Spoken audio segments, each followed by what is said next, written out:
최근에 비트코인이 11만 달러 지지선마저 하회를 좀 하고 있습니다. 11만 달러가 무너진 현재 이 가로선 하얀색 선 보이실 거예요. 10만 5천 달러마저 붕괴된다라고 하면 다음 행선지는 강력한 라운드 넘버인 10만 달러가 될 가능성이 높겠죠. 만약에 이 10만 달러 선마저 무너진다면 투매 현상이 심해질 것 같고요. 그러면 뭐 9만 달러 중반까지 급락 가능성도 또 열어두셔야 될 부분입니다. 현 시점에서 가장 현명한 세 가지 대응 전략으로는 첫 번째는 비트코인과 가상자산 투자 늦지 않았습니다. 코인 특강 아래 링크에서 신청하세요.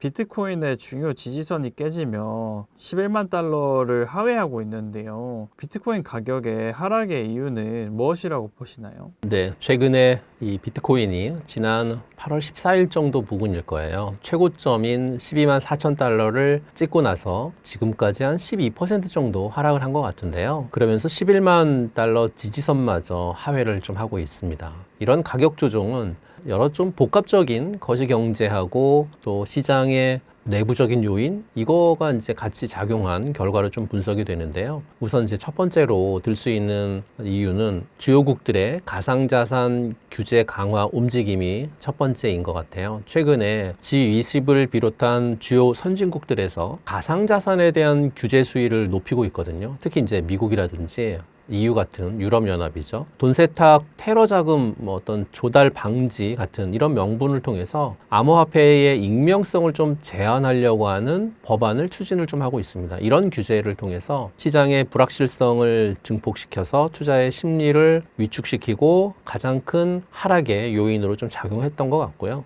각국이 어떤 금융당국 쪽에서 가상자산 거래소에 대한 감시를 강화하고 있고요. 또 특정 지갑 주소에 대한 추적 시스템을 도입을 하고 있는 그런 움직임들이 보이고 있어서 비트코인의 탈중앙화 철학에 대한 어떤 근본적인 위협에 대한 인식을 좀 가하고 있는 게 첫 번째 이유인 것 같고요. 두 번째는 거시경제 쪽에서의 역풍, 그러니까 금리 인하 기대감에 대한 소멸인 것 같습니다. 이번에 이제 비트코인 가격 하락의 가장 근본적인 원인이 미국 연준의 금리 정책에 대한 시장 기대가 좀 차갑게 식어버렸다 이런 점인 것 같거든요. 투자 시장은 살아있는 생물체하고 같다라고 말씀을 좀 계속 드려오고 있는데 항상 어떤 미래의 그 가능성을 가격에 미리 반영을 하는 부분들이 없지 않아 있는데요. 예상보다 견고하게 나타난 고용지표라든지 더불어서 PCE 물가지표 또 시장의 예상치에 부합을 하면서 나왔고 또 지난 8월 마지막 날 비트코인하고 이더리움 현물 ETF에서 약 한 3억 달러 가까운 투자 금액이 이탈했던 점들을 놓고 본다라고 하면 급락의 도화선이 된 미국 PCE 지수는 연준이 굉장히 선호하는 물가지표거든요. 근데 중요한 근원 PCE 지수가 2.9% 정도 상승을 했습니다. 그러니까 전월보다는 소폭 올랐다는 거거든요. 이렇게 되면 금리 인하 기대감에 제동이 걸리겠죠. 그럼에도 시장은 9월 연준 회의에서 기준금리가 0.25%포인트 인하될 확률을 80% 좀 넘게 유지하고 있는데요. 다만 이번 발표를 기점으로 해서 시장의 심리는 크게 위축된 그런 모습으로 나타나기 때문에 계속해서 코인이 빠지고 있는 것 같고요. 세 번째는 차익 실현 매물 출회 이런 부분들이 들 수 있을 것 같아요. 그러니까 비트코인이 8월 중순에 12만 4천 달러 고점을 기록하고 계속해서 좀 빠지고 있는 모습을 보이고 있는데 이렇게 빠지는 모습이 단기간에 굉장히 폭등을 했었거든요. 그러면서 비트코인에 투자했었던 투자자들이 차익 실현에 나서면서 대규모 매물이 좀 출회된 부분들이고 주식이든 코인이든 급격한 상승 후에는 필연적으로 조정 국면이 뒤따르는 경향이 매우 크죠. 특히 고점에 진입했던 투자자나 또는 단기 수익을 목표로 했던 투자자들이 가격 하락에 대비한 포지션을 정리하는 움직임으로 해석이 좀 될 수 있을 것 같습니다. 또 이제 비트코인에서 빠져나온 유동성이 어디로 갔냐 이게 굉장히 중요한 것 같은데요. 비트코인에서 빠져나온 유동성이 이더리움 같은 중요한 알트코인으로 유입이 됐어요. 또 일부 알트코인이 그러면서 상대적으로 강세를 보이는 그런 현상도 포착이 됐으니까요. 이렇게 되면 암호화폐 시장 안에서의 자금 순환이 일반적으로 나타났다 이렇게 보고 있고, 비트코인의 독주보다는 시장 전반의 어떤 균형을 찾아가는 그런 과정으로 이번에 하락을 해석할 수 있을 것 같다라는 말씀드립니다. 이번 조정이 단기 조정으로 끝날 것인지 아니면 장기 조정이 될 것인지 궁금해 하시는 분들이 많은데요. 대표님께서는 어디까지 갈 것으로 보시나요? 뭐 단기 조정인가 아니면 장기 하락의 시작인가 뭐 이런 질문에 결론부터 좀 말씀을 드리면, 현재로서는 단기 조정일 가능성에 무게를 두고 싶고요. 물론 추가적인 하락 가능성도 열어둬야 되겠지만 불안정한 상황은 분명할 것 같고, 다만 판단하는 여러 가지 근거는 몇 가지가 있으니까 여러분들도 요 근거를 한번 추론해서 생각을 한번 해보셨으면 좋겠습니다. 조정의 원인이 명확한 이유는 이번 하락이 뭐 비트코인 자체가 내재 가치 훼손이나 또는 기술적인 결함이 아니라 미국의 금리 정책 전망이라고 하는 거시경제 변수와 그리고 파생 상품의 어떤 과도한 레버리지라고 하는 외부 요인에서 비롯될 수 있었다 이렇게 볼 수 있거든요. 이렇게 되면 해당 변수들이 안정화된다라고 하면 시장은 언제든지 반등할 동력을 찾을 수 있겠죠. 그리고 견고한 온체인 데이터인데요. 데이터를 살펴보게 되면 이번 하락에도 불구하고 일명 여러분들이 잘 알고 있는 고래로 불리고 있는 이 고래의 장기 대량 보유자들의 지갑에서 매도한 움직임은 전혀 관측되고 있지 않다라는 거죠. 오히려 1년 이상 비트코인을 보유한 장기 투자자의 비율은 여전히 높은 수준을 유지하고 있다는 거죠. 이렇게 되면 장기적인 관점에서 비트코인의 가치를 믿는 투자자들이 상당히 많다. 그럼 긍정적인 신호로 해석을 할 수 있겠죠. 또한 과도한 레버리지를 사용한 단기 트레이더들의 포지션이 좀 정리되는 이른바 건강한 조정 측면도 분명 존재하는데요. 하지만 이제 장기 조정의 가능성을 완전히 배제할 수는 좀 없는 것 같고요. 반면 앞으로 발표될 미국 주요 경제 지표들이 시장의 예상을 크게 웃돌아서 인플레이션 우려를 다시 짚힌다라고 하면 연준의 긴축 기조는 예상보다 길어질 수 있고요. 이렇게 되면 위험자산 어떤 시장 전반에 추가적인 자금 이탈을 유발하면서 조정 기간을 장기화할 수 있겠죠. 가장 큰 위험 요소는 이거라고 판단을 하고요. 기술적 분석으로 좀 들어가 보게 되면 비트코인의 흐름이 어떻게 전개될지 살펴보게 되면 다음과 같은 주요 가격대를 좀 주시할 필요가 있습니다. 지금 보시는 이제 비트코인의 차트를 보게 되면 1차 지지선이 10만 5천 달러예요. 그러니까 이렇게 이제 초록색 선으로 가로선 되어 있는 이 라인이거든요. 이게 이제 10만 5천 달러 부근인데 11만 달러가 무너진 현재 가장 먼저 지켜져야 될 심리적 그리고 어떤 기술적인 가격선인 것 같아요. 이 구간이 지난 상승 과정에서도 여러 차례 지지 저항 역할을 했었던 굉장히 중요한 자리거든요. 그 두 번째 마지노선은 10만 달러 선이죠. 그러니까 이 가로선 하얀색 선 보이실 거예요. 10만 달러인데요. 만약에 10만 5천 달러마저 붕괴된다라고 하면 다음 행선지는 강력한 라운드 넘버인 10만 달러가 될 가능성이 높겠죠. 이곳이 어떻게 보면 단순한 가격을 넘어서 강세장이냐 약세장이냐를 가르는 중요한 분기점으로 그동안 인식이 되어 왔거든요. 만약에 이 10만 달러 선마저 무너진다면 투매 현상이 심해질 것 같고요. 그러면 9만 달러 중반까지도 급락 가능성도 또 열어두셔야 될 부분입니다. 반등 시나리오에서 우선 11만 2천 달러, 그러니까 맨 위에 이 빨간색 선 있잖아요. 빨간색 선 11만 2천 달러를 빠르게 회복을 하고 안착하는 것이 가장 좀 반등 시나리오에 있어서는 급선무인 것 같고요. 이 가격대를 다시 발판 삼아야 이전의 상승 추세로 복귀하면서 최소한 기술적인 조건을 갖추게 될 수 있거든요. 이런 변동성 장세에서 가장 중요한 건 사실은 원칙인 것 같습니다. 가장 중요한 건 원칙입니다. 공포에 휩쓸릴 때 투매라든지 또는 여기가 바닥인 것 같아 라고 해서 섣부른 바닥을 잡는 추격 매수 같은 이런 부분들은 좀 경계할 필요가 있을 것 같고요. 현 시점에서 가장 현명한 세 가지 대응 전략으로는 첫 번째는 만약 현금 비중이 충분하신 분이라고 하면 비트코인의 장기 가치를 믿고 투자하셨으면 좋겠다라는 말씀을 좀 드리고요. 미리 정해둔 가격대, 그러니까 10만 5천 달러든 아니면 10만 달러든 이런 가격대에서 분할로 추가 매수해서 평균 매수 단가를 낮추는 것을 좀 고려해 볼 필요가 있고요. 이렇게 되면 공포를 기회로 바꾸는 가장 고전적이면서도 굉장히 효과적인 전략이 이번 첫 번째 현금 비중이 충분하신 분들에 대한 전략일 것 같고요. 두 번째는 단기적인 시세 차익을 노리는 그 트레이더 분들은 지금은 그 어느 때보다도 굉장히 보수적인 접근이 좀 필요하거든요. 섣부르게 롱 포지션에 진입하거나 뭐 하락의 칼날을 잡는 이런 행위는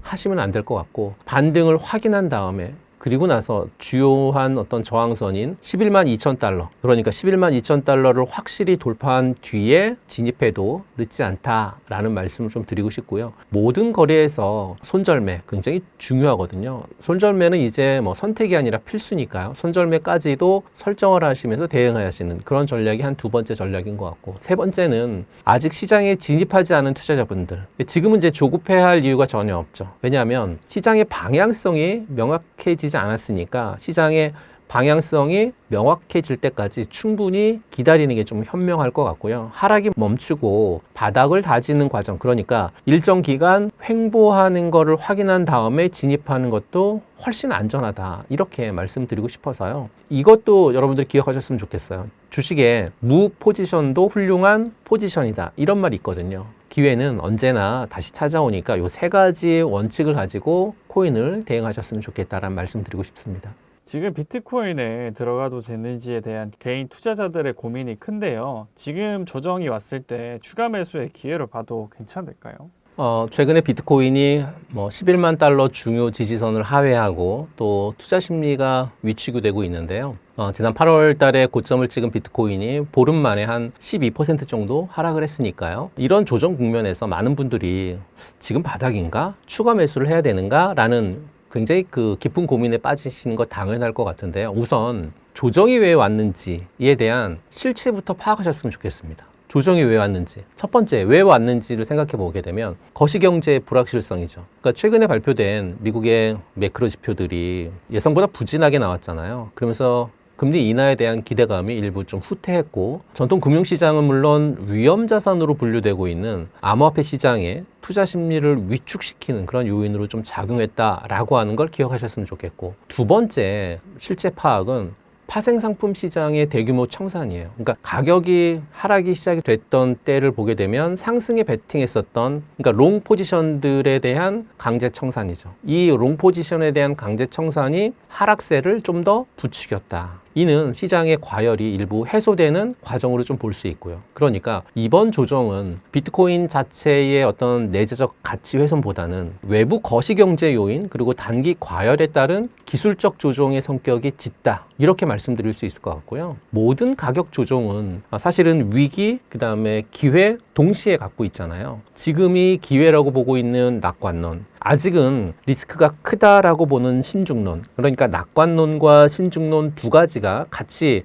작용을 하고 있는데, 두 가지를 말씀을 좀 드려보면 우선은 긍정론이에요. 긍정론으로 보고 있는 시각은 첫 번째는 고래들의 움직임인데, 비트코인이 지난 일주일 동안 약 한 6% 정도 하락했거든요. 근데 고래로 불리는 대규모 지갑들은 오히려 비트코인을 2만 개 이상 추가로 매집한 그 사례가 온체인 데이터 분석 플랫폼 센티멘트에서 나타났거든요. 그러니까 고래들은 이렇게 하락하는 동안 추가 매수를 했다라는 거고요. 또 신중하게 보는 두 번째 이유는 장기적인 상승 전망은 유효하다라고 하는 거죠. 그러니까 연초부터 여러 투자은행이라든지 분석기관들이 제시했었던 올해 하반기 비트코인은 강세 전망을 이어갈 거다라고 하는 그런 전망은 아직까지도 좀 유효한 것 같고요. 특히나 번스타인이 올해 연말까지 비트코인 20만 달러 가능성 있다라고 제시했었던 부분들을 통해서 추론하게 되면 장기적인 관점에서의 현재 조정은 더 높은 상승을 위한 어떻게 보면 건강한 눌림목이다, 이렇게 해석할 수 있고요.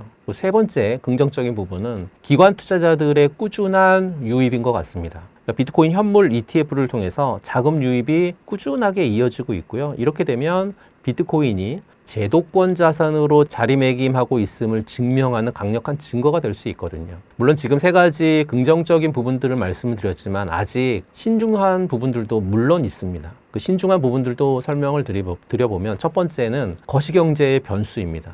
그러니까 이 향후에 발표될 미국의 뭐 고용지표라든지 또는 물가지수에 따라서 금융시장 전체가 다시 한번 출렁거릴 수 있거든요. 그러면 금리 인하 시점이 예상보다 뒤로 늦춰진다라고 하면 비트코인 역시 추가적인 가격 하락 압력을 받을 가능성이 굉장히 높거든요. 두 번째는 개인 투자자분들의 심리, 그러니까 고래들의 매집과는 반대로 개인 투자자분들의 투자 심리는 다소 현재는 위축된 상황이죠. 가격이 추가로 하락할 수 있다라고 하는 공포감이 여전히 시장에 남아있기 때문에 이렇게 되면 단기적인 가격 회복에 부담으로 작용할 수 있죠. 지금은 조정장을 마주한 그런 상황인데 여러분들이나 저나 몰빵이 아니라 분할의 지혜를 발휘할 때라고 판단하고 싶고요. 최근 데이터라든지 또는 시장 상황을 종합해보면 현재의 조정 국면은 장기적인 관점에서의 비트코인을 모아갈 수 있는 매력적인 구간임에는 분명해 보이고요. 하지만 단기적인 주가 하락의 가능성은 열려 있겠죠. 결론을 말씀드리면 현재의 비트코인은 어떤 조정이라고 하는 부분을 통해서 위기라고 생각하지는 않습니다. 기회의 성격이 굉장히 강하다라고 말씀드리고 싶고요. 하지만 그 기회는 서두르지 않고 차분하게 분할 매수로 접근하는 그런 현명한 투자자분들에게 기회는 돌아가지 않을까라고 말씀드리고 싶습니다.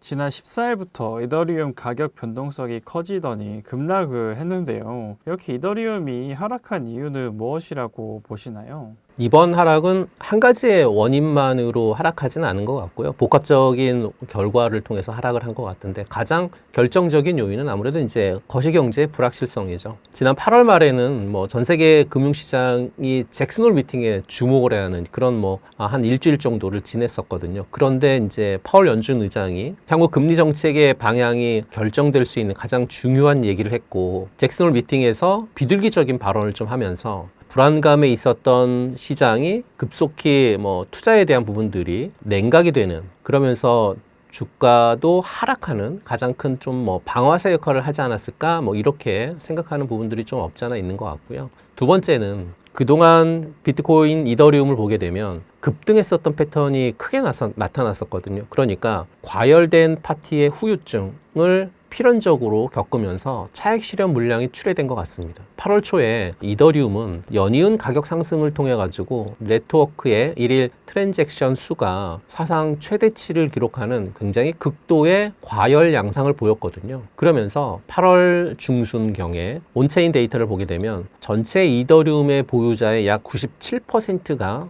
수익 상태였다라고 하는 지표를 나타냈습니다. 그러니까 거의 모든 투자자분들이 차익 실현을 요구하는 그런 구간이라는 얘기인 거죠. 거시경제 불안이라고 하는 작은 불씨가 8월 말에 던져지자 그동안 쌓였던 막대한 규모의 차익 실현 매물이 일시적으로 쏟아졌다. 그러면서 하락폭을 키웠다. 이렇게 볼 수 있습니다. 그렇다라고 하면 이런 건강한 조정에 대한 걸 지금 겪고 있지 않을까? 이런 물음에 결론부터 말씀드리면 현재까지의 데이터는 펀더멘탈의 붕괴가 아니라 정말 건강한 조정에 가깝다라는 신호를 보내고 있는 그런 장이다라는 말씀을 드리고 싶은데 그럼 근거가 뭐냐? 그죠? 근거에 대한 부분들도 설명을 드리면 우선은 튼튼한 펀더멘탈인 것 같아요. 그러니까 이더리움의 가격은 하락했지만 이더리움 네트워크 자체의 건강성 그리고 이 견조함 그 어느 때보다도 굳건하다라고 보고 있고요. 가격 급락 직전까지도 일일 활성화 주소는 68만 개를 넘어서면서 급증했습니다. 그리고 5월 팩트라 업데이트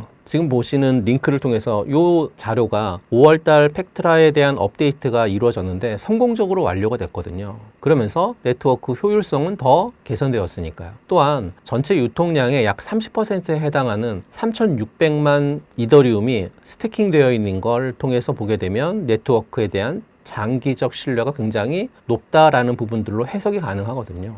이런 튼튼한 펀더멘털이 뒷받침하고 있기 때문에 건강한 조정이다라는 말씀을 드리고요. 두 번째는 가격이 아니라 가치의 문제라고 판단합니다. 이번 하락은 이더리움의 기술적인 결함이나 생태계의 위기가 아니라 외부 거시 경제에 대한 어떤 요인으로 인한 그리고 단기 과열 해소 과정에서 비롯됐었으니까 이렇게 되면 이더리움의 가치가 훼손된 게 아니라 시장 상황에 따라 가격이 재조정되고 있다 이렇게 해석이 가능하거든요. 세 번째는 장기적인 관점으로 보게 되면 대부분의 기관 투자자들의 분석은 그래프를 보게 되면 이더리움 현물 ETF를 통한 꾸준한 자금 유입이 되고 있고 지속적인 어떤 네트워크 쪽에서의 성장을 바탕으로 해서 연말 이더리움 가격을 긍정적으로 전망하고 있는 부분들이 굉장히 크거든요. 그러면 장기적으로 봤었을 때 성장 로드맵 관점에서 지금의 조정은 더 높은 도약을 위한 숨고르기 단계로 해석이 될 수 있다. 이렇게 말씀드리고 싶습니다. 그래서 이번 조정을 통해서 암호화폐 시장이 더 이상 독자 세상이 아니라 글로벌 거시경제하고 밀접하게 연결되어 있음을 다시 한번 확인했고요. 따라서 단기적인 가격 등락에 일희일비하면서 공포에 패닉셀하는 게 가장 피해야 될 행동이다라고 말씀드리고 싶고요. 오히려 이더리움의 장기적인 가치 그리고 비전을 믿는 투자자라고 하면 이번에 조정 국면을 평단가를 낮추거나 또는 신규 진입을 고려할 수 있는 분할 매수의 기회로 삼는 지혜가 좀 필요하지 않을까라고 말씀드리고 싶습니다.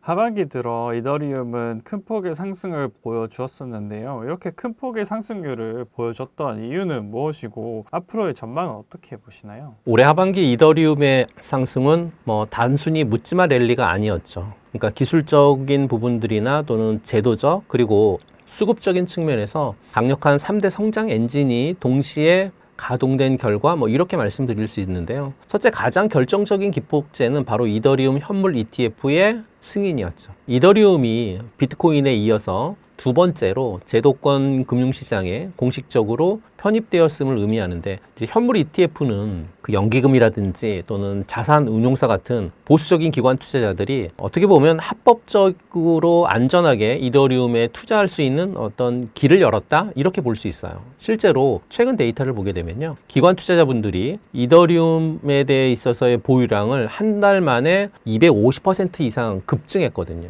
그러면서 10조 원이 넘는 자금들이 계속 유입이 됐었습니다. 이는 단순한 자산 보유를 넘어서 미래의 디지털 금융 인프라에 대한 전략적인 투자로 해석이 충분히 가능하고요. 둘째는 어떤 기술력, 멈추지 않는 기술력? 이런 부분인 것 같아요. 그러니까 이더리움은 단순한 투자 자산을 넘어서 끊임없이 발전하는 글로벌 컴퓨터? 이렇게 정의할 수도 있거든요. 그런데 하반기 상승 배경에는 이런 기술적 진보가 굳건히 자리매김하고 있었기 때문인데 예를 들면 댕쿤 업그레이드를 통한 부분들 그리고 이더리움의 고질적인 문제였었던 높은 수수료 그리고 느린 처리 속도 이거 확실히 개선을 이번 업그레이드를 통해서 이루어졌거든요. 특히 레이어 2는 네트워크의 수수료를 최대 90%까지 절감시켰습니다. 이러면서 이더리움의 생태계의 폭발적인 확장을 위한 기반을 마련했으니까요. 그리고 팩트라의 업그레이드로 인해서 스테이킹 한도를 대폭 상향했고 거기에 기관 참여를 더욱 용이하게 하고 네트워크의 어떤 처리량은 2배가량 늘렸다고 하는 부분들이 굉장히 주목할 만한 기술적인 도약이었다라고 이렇게 정의할 수 있고요. 세 번째는 수급적인 측면에 있어서의 변화한 부분인데요. 지난 2022년이죠. 머지에 대한 업그레이드 이후에 지분증명 방식으로 전환된 이더리움이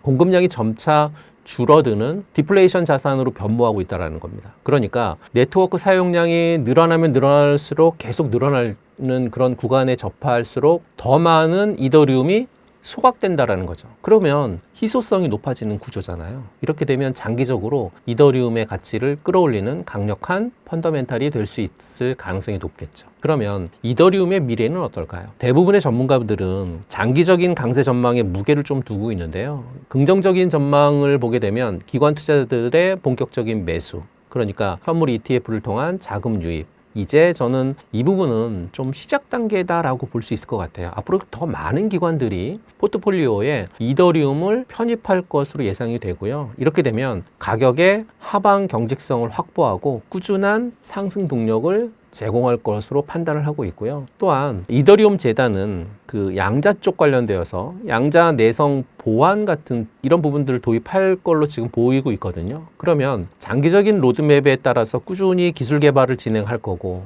이렇게 되면 이더리움이 미래 디지털 경제 핵심 어떤 인프라로서의 입지를 더욱 공고히 할 걸로 시사하는 그런 바이기 때문에 이런 부분들이 계속 좋아진다라고 하면 상승 흐름으로 전개되는 가능성 굉장히 클 수 있다라는 마지막으로는 생태계 확장인 것 같아요. 그러니까 수수료가 저렴해졌죠. 속도도 빨라졌죠. 거기에 디파이라든지 NFT, 게임 같은 다양한 분야의 디어플들이 이더리움 네트워크 위에서 더 활성화될 거고요. 이렇게 되면 이더리움의 가치는 더욱 높아지면서 선순환 구조를 계속 만들 수 있으니까요. 물론 잠재적인 리스크는 분명 존재할 것 같습니다. 왜냐하면 뭐 금리 정책이라든지 또는 규제 변화 같은 글로벌 거시 경제 상황은 여전히 어떤 가장 큰 변수인 것 같고요. 전통 금융시장이 불안정해질 경우에 이더리움 역시 단기적인 어떤 가격 조정은 겪을 수밖에 없다. 그리고 뭐 솔라나라든지 아발란체 같은 강력한 경쟁자들이 끊임없이 이더리움의 아성에 도전을 하고 있잖아요. 기술 개발 속도가 뒤처지거나 또는 시장의 신뢰를 잃을 경우에 이 점유율은 뺏길 가능성도 존재하니까요. 앞으로 이더리움의 투자는 단기적인 가격 변동성에 흔들리기보다는 기술 발전과 또는 기관의 진입이라고 하는 두 개의 큰 흐름을 이해하는 게 가장 중요하다고 말씀드리고요. 단기적인 조정은 있을 수 있지만 장기적인 성장 잠재력은 그 어느 때보다 높다라고 말씀드리고 싶습니다. 국내 투자자들에게 사랑받는 리플 프로젝트는 어떻게 보고 계신가요?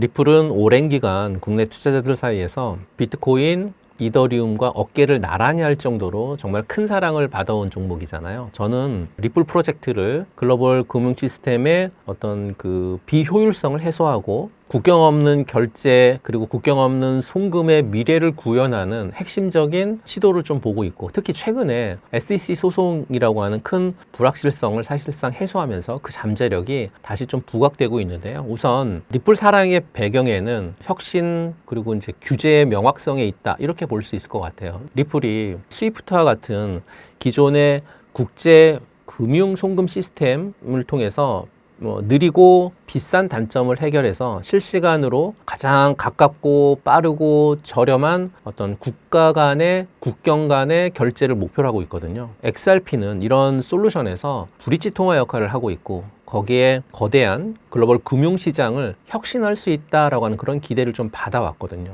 또한 수년간 리플의 가장 큰 발목을 잡았었던 게 SEC하고의 소송인데 최근 종결됐습니다. 법원이 2차 시장에서 XRP 판매는 증권이 아니라 중요한 판결을 내렸고, 최근 SEC하고 리플이 벌금 규모에 이제 합의하면서 법정 다툼의 마침표를 찍었으니까요. 이렇게 되면 리플에게 막대한 규제 불확실성을 해소시켜주는 이런 부분들 뿐만 아니라 암호화폐 시장 전반에 증권성 판단 기준의 어떤 중요한 그런 선례를 남겼기 때문에, 이러면 리플은 기업들이 보다 안심하고 리플의 기술을 도입할 수 있는 그런 어떤 길이 좀 열리지 않았나라고 말씀드리고요. SEC 소송이라고 하는 큰 난관을 극복한 리플은 이제 새로운 성장 궤도에 진입할 준비를 좀 마쳤고요. 우선 리플은 단순히 XRP 토큰을 넘어서 기반 기술의 XRP의 어떤 발전에 집중을 좀 하고 있고, 최근에 그 이더리움 가상 머신 호환성하고 그리고 자동화된 마켓 쪽에서의 기능을 도입을 해가지고 XRPL 기반의 디파이 생태계를 확장하고 있습니다. 거기에 개발자 유치를 본격화하고 있다 보니까 금융 분야를 넘어서 탈중앙화의 어플리케이션을 포괄하고 있는 전체적인 포괄 플랫폼으로 진화하고 있는 리플을 보고 계셔서 앞으로 이런 리플의 기술적인 발전은 계속 진행이 될 것 같고요. 또 이제 규제 리스크의 해소도 분명히 있습니다. 금융기관들하고 기업들이 리플의 솔루션, 예를 들면 CBDC라든지 어떤 토큰화 같은 이런 기술들을 보다 적극적으로 검토하고 있고 도입할 수 있는 그런 길을 열어줄 수 있을 거다라고 판단하고 있고요. 이렇게 되면 리플 사례는 향후에 그 암호화폐에 대한 글로벌 규제 환경이 더욱 명확해질 거고요. 또 유연해지는 계기가 될 거고요. 이렇게 되면 시장 전체의 건전한 성장 또는 리플의 입지가 굉장히 강화될 거면서 긍정적인 영향을 충분히 미칠 수 있을 거다라고 판단합니다.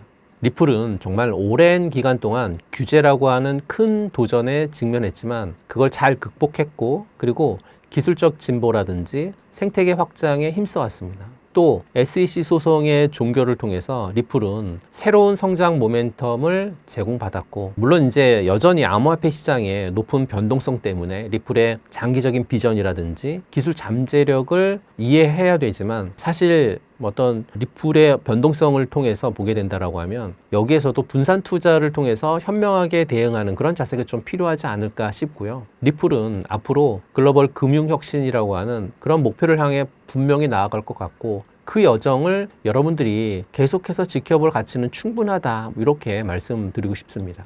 9월 10일 특강도 준비를 했죠. 지난번 특강에서 많은 분들이 도움을 많이 받았다 이렇게 말씀하고 계신데요. 이번 9월 10일 특강에 역시나 주식도 말씀드리겠지만 무엇보다 중요한 코인에 대한 특강을 좀 집중적으로 해볼까 합니다. 그래서 코인이 이제는 모든 분들이 투자하는 투자 어떤 재료가 되는 코인인데 잘 모르시는 분들이 굉장히 많으실 것 같아요. 그래서 코인 투자 기관도 하고 있고 개인들도 하고 있고 또 국가들도 적극적으로 나서서 하고 있는 이 코인 어떻게 하면 여러분들이 성공적인 투자를 하실 수 있을지에 대한 방향성 이번 특강을 통해서 한번 말씀드려 볼 거니까요. 특강 들어오셔서 내 걸로 가져가시는 그래서 정말 수익을 잘 낼 수 있는 그런 여러분들 되셨으면 좋겠다는 말씀드리면서 9월 10일 저녁 8시에 특강에서 뵙도록 하겠습니다.